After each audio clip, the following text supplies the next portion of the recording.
algumas adversidades que temos enfrentado, lutas, nada disso pode nem deve impedir a nossa adoração. Fico feliz por você estar aqui nessa noite. Fico feliz porque você tem entendido o chamado de Deus na sua vida. Amém, irmãos? Vamos para a nossa meditação ler Jeremias capítulo 33, apenas o versículo 3 para a nossa meditação. Jeremias 33, versículo 3. Jeremias 33, versículo 3. A igreja encontrar, por gentileza, se põe de pé para que nós possamos fazer a leitura da palavra de Deus.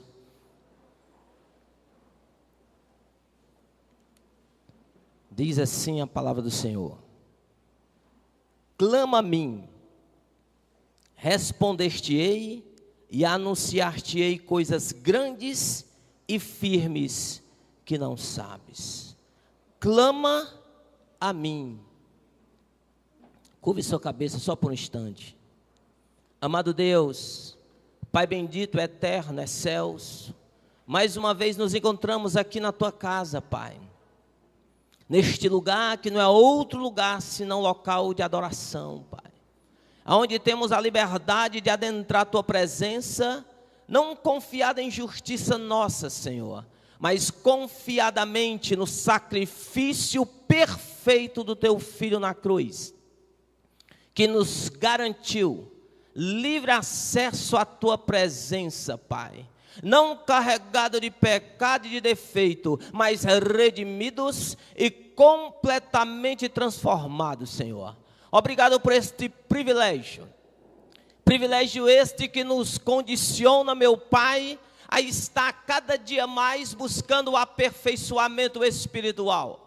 Porque dentro de nós arde o desejo, meu Pai, da tua presença, da tua glória, meu Pai. Porque entendemos que só na tua presença vamos vencer os dias maus, as adversidades, as lutas e as tribulações.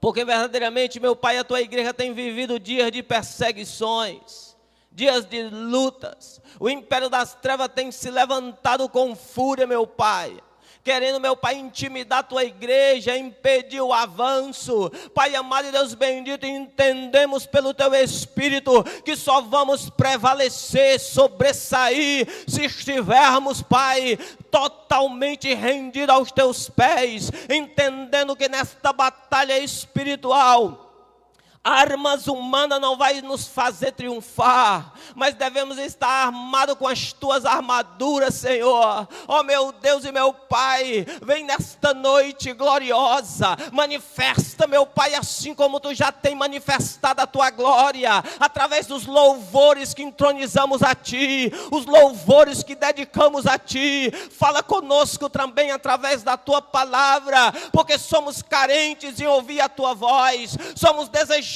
de ti, somos amados da tua alma, pois vem nesta noite, meu Pai, e fala conosco, nos revela a tua vontade, que é boa, perfeita e agradável, através da tua palavra, Senhor, e prepara os nossos corações, prepara nossas mentes, meu Pai, para que possam nesse instante estar completamente envolvidos por ti, Pai, para que possam receber, Pai, o que tu tens para nós nessa noite.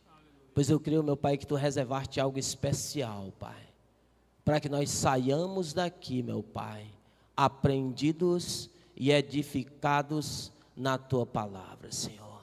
No nome de Jesus é o que eu te peço, e por fé que eu te agradeço, e a igreja do Senhor diz, amém. Podeis sentar em nome de Jesus, queridos.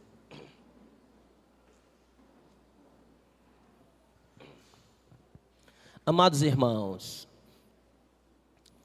todos os cristãos, todos, são os eleitos, os escolhidos de Deus. Você saiba disso, você é o escolhido, a escolhida de Deus, o eleito, a eleita de Deus. E quem nos garante esta verdade absoluta e incontestável, dita pelo próprio Senhor Jesus Cristo. Eu ouso em dizer que a verdade é incontestável, porque quem a declarou não foi um homem comum, mas foi Jesus Cristo, Rei dos reis e Senhor dos senhores. É o mestre inigualável. O registro de João, que está no seu evangelho, que traz o seu nome, foi registrado dito do próprio Senhor Jesus. 15, versículo 16. Não foram vós que escolhestes a mim, mas antes eu escolhi a vós e vos designei, para que vades e deis fruto, e o vosso fruto permaneça. Então a palavra do Senhor nos esclarece que nós somos os escolhidos de Deus. Escolhido dentre muitas coisas, para que cresçamos e frutifiquemos, para que possamos fazer a diferença através das nossas condutas, através da nossa forma de viver, aonde estivermos plantados. Mas, irmãos, o privilégio de ser um escolhido de Deus, de ser um eleito de Deus, porque ser um eleito de Deus, um escolhido de Deus, é um privilégio tremendo. E tem também consequências, traz boas coisas para nós. Como quais? Poder estar na presença de Deus, poder ser amigo de Deus, ser herdeiro de Deus. Você já pensou nisso? Às vezes a pessoa diz, eu queria ser herdeiro do dono da Microsoft. Não, querido, você é herdeiro de Deus. A sua herança excede de qualquer outra herança nessa terra. Porque a palavra do Senhor nos garante que nós somos herdeiros legítimos de Deus. Segundo Romanos, capítulo 8, versículo 17, diz, se sois filhos, sois logo herdeiro também, herdeiro de Deus e co-herdeiro com Cristo, se é certo que com Ele padecemos, para que com Ele também sejamos glorificados. Então o privilégio de ser escolhido por Deus, querido, nos dá o benefício de sermos herdeiros de Deus, herdeiro das promessas de Deus, herdeiro de ter o corpo glorificado semelhante ao de Jesus Cristo, herdeiro de novo céu e nova terra onde habita a justiça, herdeiro da promessa que nunca estaremos só, porque Ele prometeu, eis que eu estou convosco todos os dias, até a consumação do século. Então ser escolhido de Deus, eleito de Deus, nos dá muito benefício, é um privilégio, mas em compensação, causa muita inveja nos ímpios, e preocupa o império das trevas. Ora, amados irmãos, quando nós estamos no nosso cotidiano, naturalmente fazendo e cumprindo o desígnio de Deus, de crescermos e frutificarmos, logo somos afrontados pelo império das trevas. E ele irado se levanta com fúria contra nós, e usa das pessoas ímpias para nos perseguirem, para nos angustiarem, para nos entristecerem, para querer nos tirar do foco, para nos fazer desistir de frutificarmos e cumprirmos o desígnio que Deus preparou para mim e para você.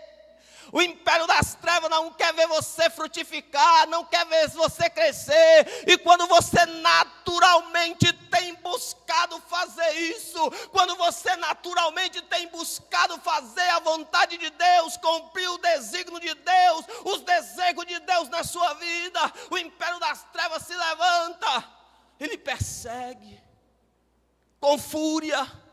Lhe persegue no colégio, lhe persegue na faculdade, lhe persegue no trabalho, lhe persegue na rua, lhe persegue na mídia, lhe persegue nas redes sociais, nos persegue até em casa. E infelizmente muitas vezes somos perseguidos até na igreja. Mas o que é isso, irmão Alex? Ora, amados irmãos, a palavra do Senhor diz que tem joio no meio do ímpio, no meio do trigo. Cuidado, se você estiver perseguindo alguém, isso é atitude de joio, não é de trigo. E às vezes acontece esse tipo de perseguição de todos os lados, que nos angustiam e querem nos fazer parar. O apóstolo Paulo, escrevendo para Timóteo, 2 Timóteo capítulo 3, versículo 12, ele diz: todo aquele que deseja seguir a Cristo piamente, padecerão perseguição.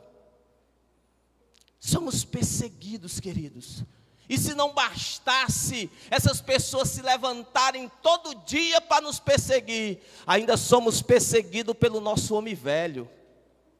Todo dia o nosso homem velho nos persegue, desejoso de que nós voltemos às velhas práticas do homem velho que desagrada a Deus.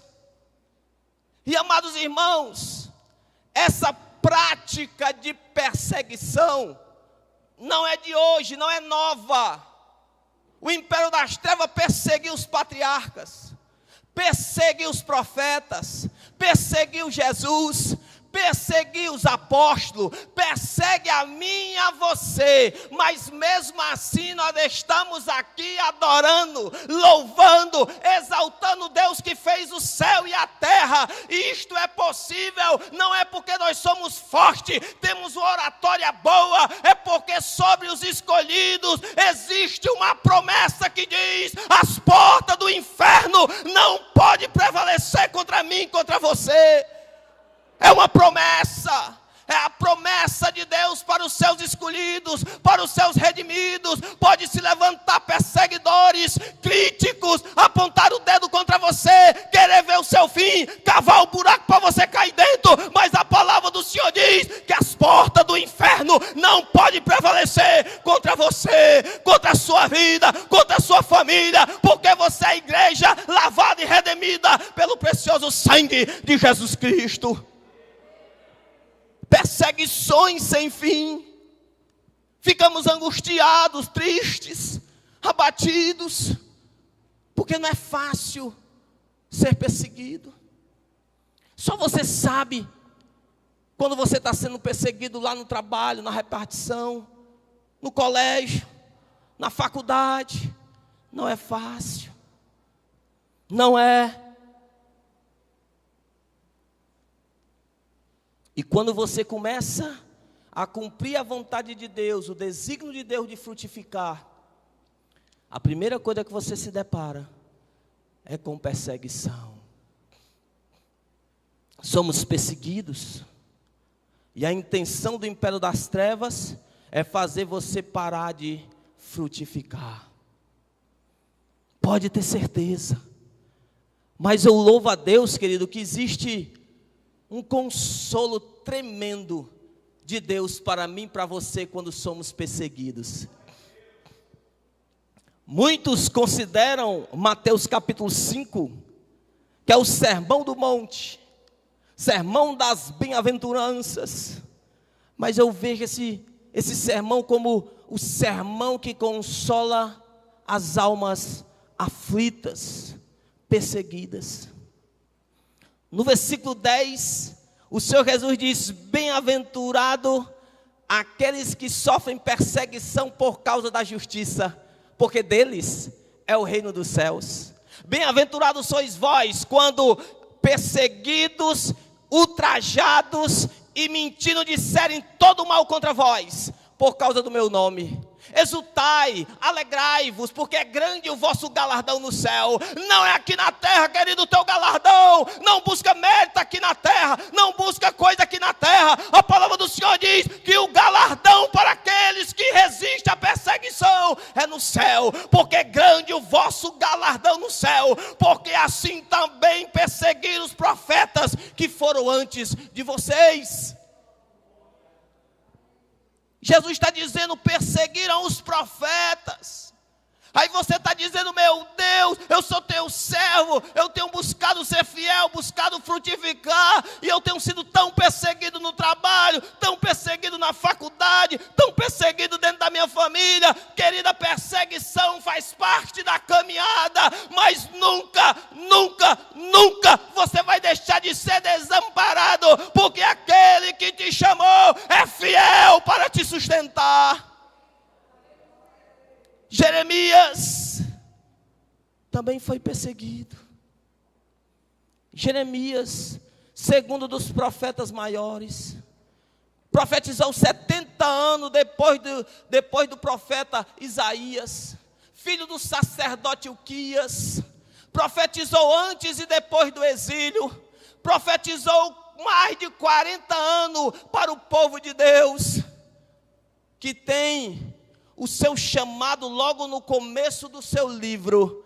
Quando Deus chega para ele e diz: e veio a minha palavra do Senhor dizendo, aleluia, antes que te formasse no ventre te conheci, antes que tu saísse da madre te santifiquei, as nações te dei por profeta. O que Deus estava dizendo para Jeremias: Jeremias, dentro de muitos judeus, muitos hebreus, eu te escolhi para uma missão especial. Jeremias, dentre muita gente da tua família, dentro de muita gente dessa cidade, Deus te escolheu com a missão especial.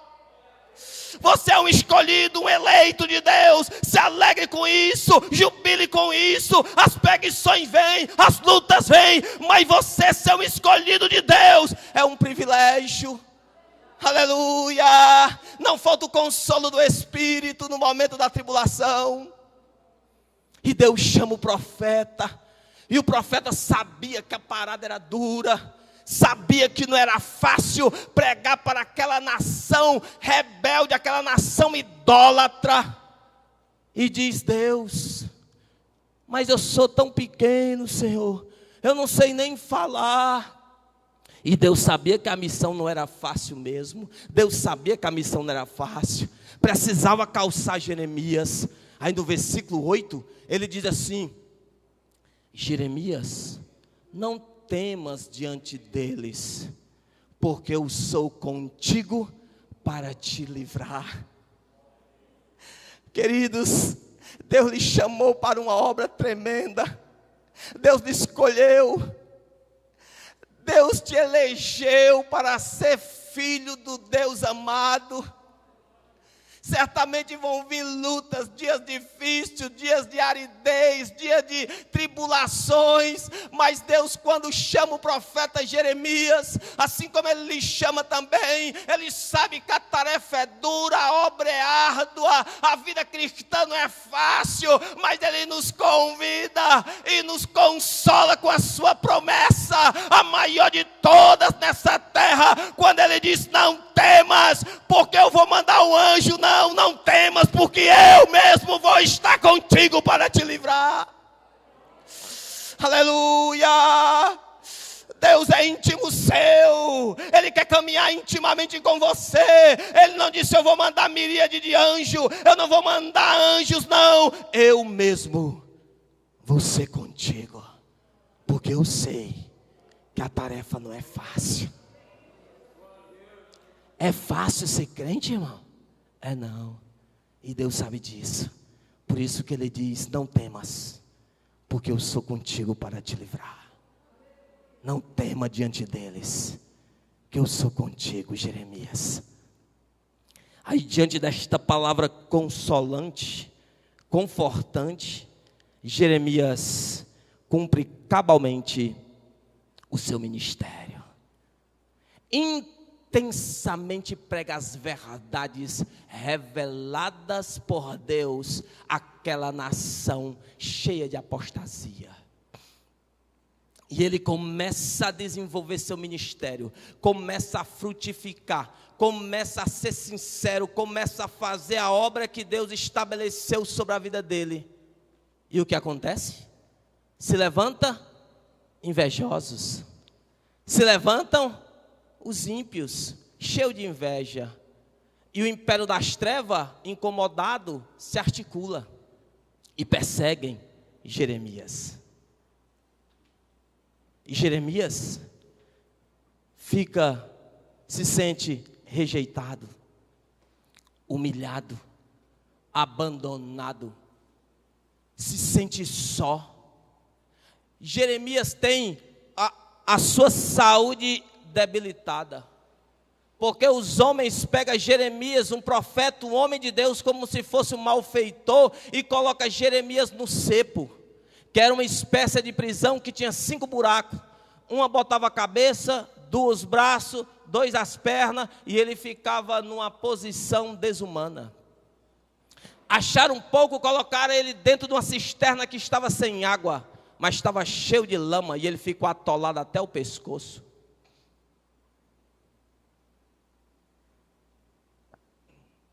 Não achando pouco, depois prenderam ele no palácio.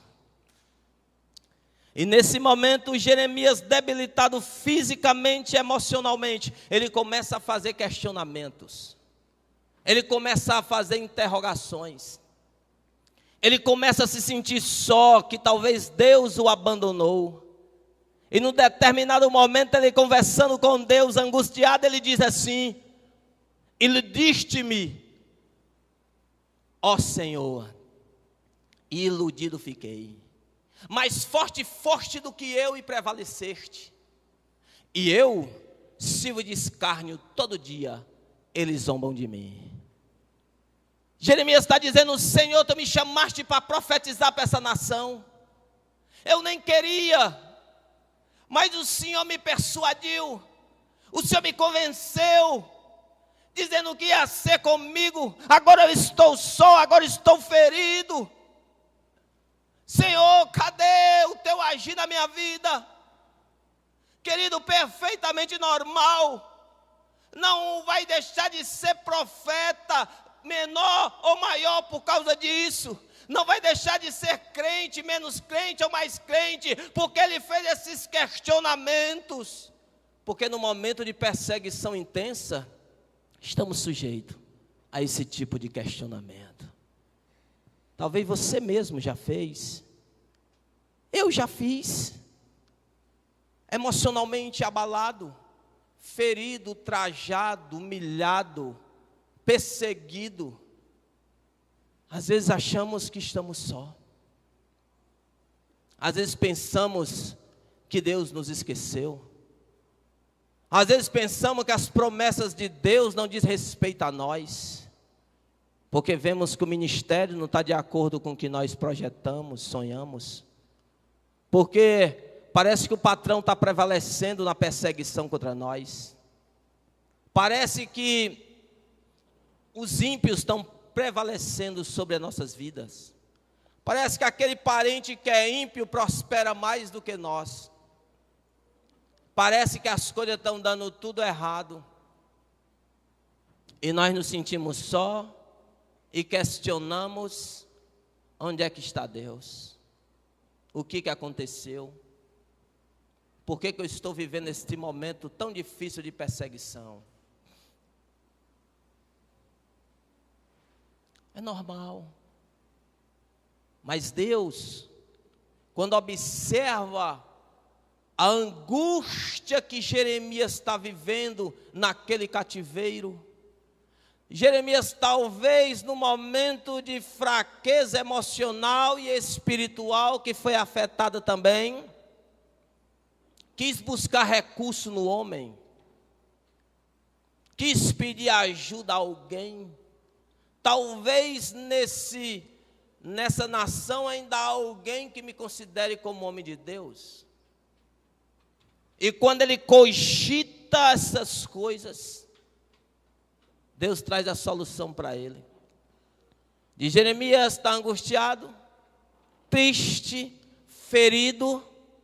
Você hoje está angustiado, triste, se sentindo só, aflito, com medo do amanhã? A solução é: clama a mim. Deus chega para o profeta e diz: Jeremias, não fique assim desta forma, não busque recursos em homens. Jeremias, eu ainda me encontro na mesma posição. Não é porque Zedequias mandou fazer isso contigo, não é porque Nabucodonosor está para invadir Jerusalém, não é porque a situação está caótica que eu deixei de estar no controle. Deus não perdeu o controle da tua situação. Ele é soberano e Ele te diz: clama a mim e eu responder-te-ei e anunciar-te-ei coisas grandes e firmes que ainda não sabes. Clame a Deus, derrame a sua alma diante de Deus. Não busque qualquer outro recurso senão a presença de Deus. Não busque ajuda em qualquer outro local senão na presença de Deus. Salmo 62, versículo 8, o salmista diz: confiai nele, ó povo, em todo tempo, derramai perante ele os vossos corações. Confiai nele, igreja, em todo tempo, tempo de fartura e escassez, tempo de guerra, tempo de paz, tempo de saúde, tempo de enfermidade, tempo de deserto, tempo de oásis, tempo que você é honrado, tempo que você é humilhado. Espera em Deus, porque Ele é o teu Deus fiel. Ele é fiel.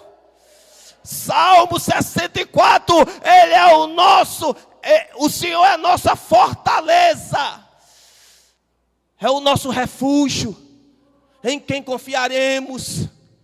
Derrama sobre Ele o teu coração.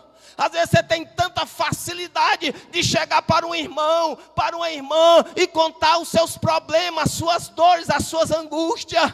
O salmista está nos ensinando uma coisa diferente. Ele está dizendo: derrama o teu coração diante dele. Derrama, se entrega. O problema hoje, talvez a nossa vida está muito corrida, e para derramar o coração precisa de tempo. Oração de 1 minuto, 2 minutos, 3 minutos, não dá. É tempo que Deus está nos pedindo, é só isso que Ele pede.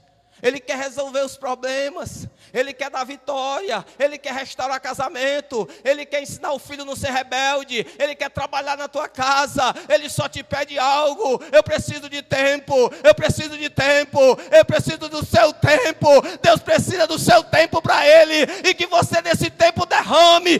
Abra o teu coração, derrama a tua alma, clama com as entranhas diante de Deus, e Ele vai restaurar a tua vida, o teu ministério, a tua casa, o teu casamento. Confia nele em todo o tempo, porque Ele é o nosso refúgio.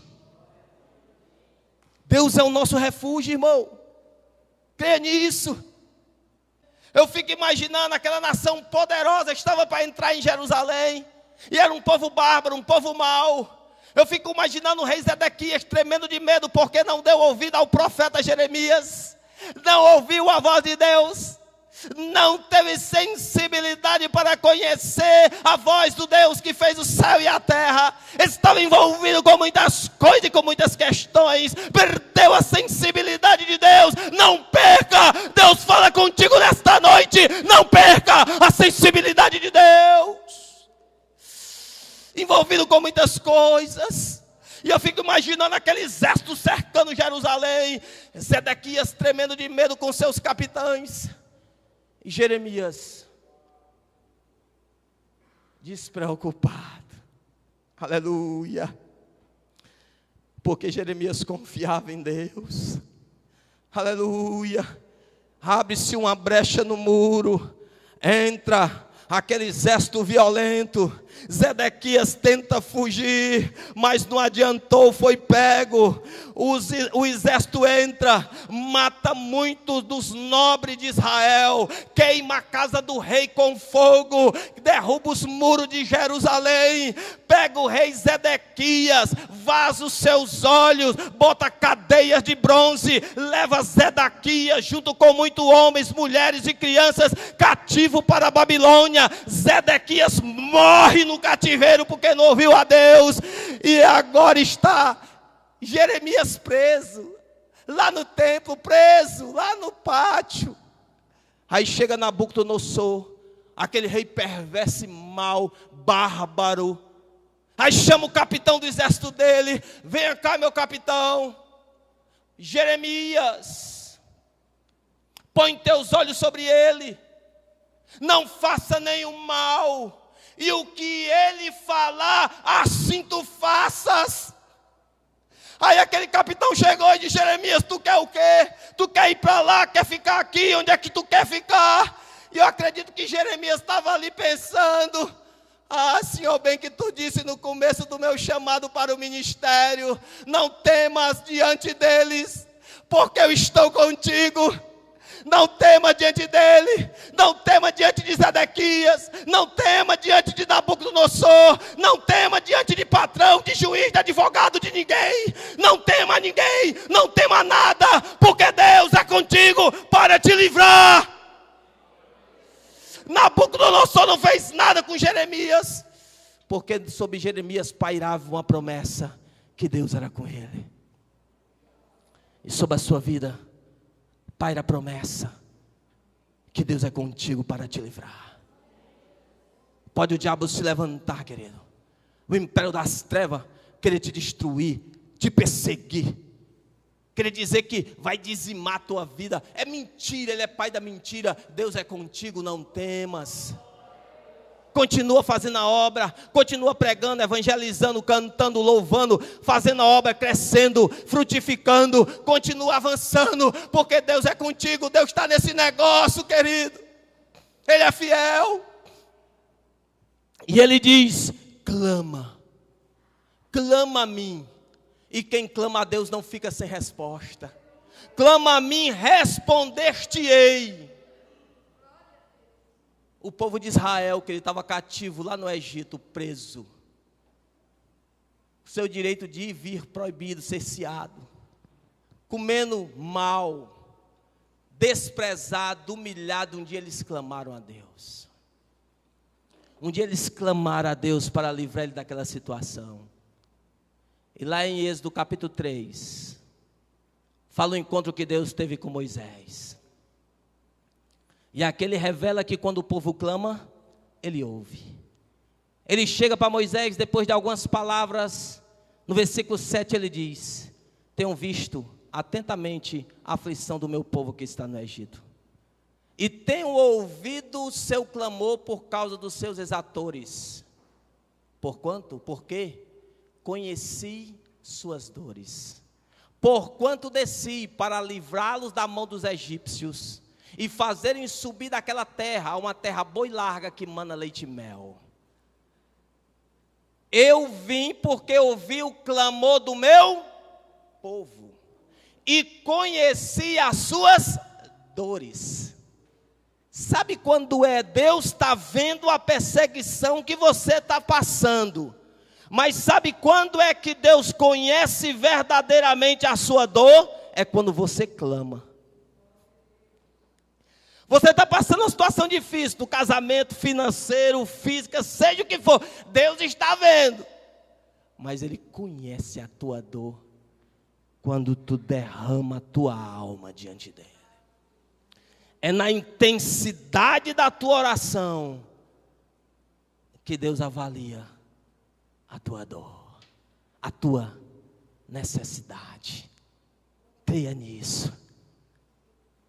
Derrame a sua alma diante de Deus, e Ele vai te responder coisas grandes e firmes que tu não sabe. É quando você está passando lutas, perseguidos, é que Deus se revela na intimidade contigo. Está passando luta? Clame. Está se sentindo só? Clame. Está sendo perseguido? Clame. Está sendo injuriado? Clame. Está triste? Clame. Está sem força? Clame. Irmão, não tenho nem palavras. É hora de gemer com a alma. E sabe como é que a alma geme? É com choro. Quando a dor está muito intensa, falta-lhes as palavras, é a hora de derramar a alma, chorar na presença de Deus. Derrama a tua alma diante de Deus e chore. Lave a alma, chore. Eu nunca vi um homem de Deus ou uma mulher de Deus está passando por um problema, derramar a alma, chorar.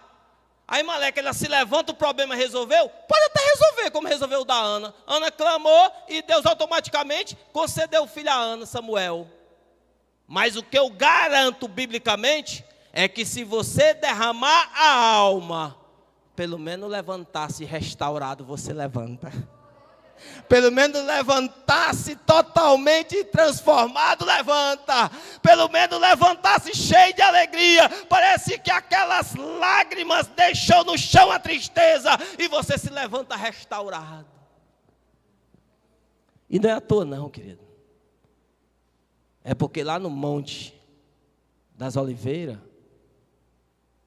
capítulo 5, versículo 4, tem outra promessa para os escolhidos. Bem-aventurado os que choram, porque eles serão consolados.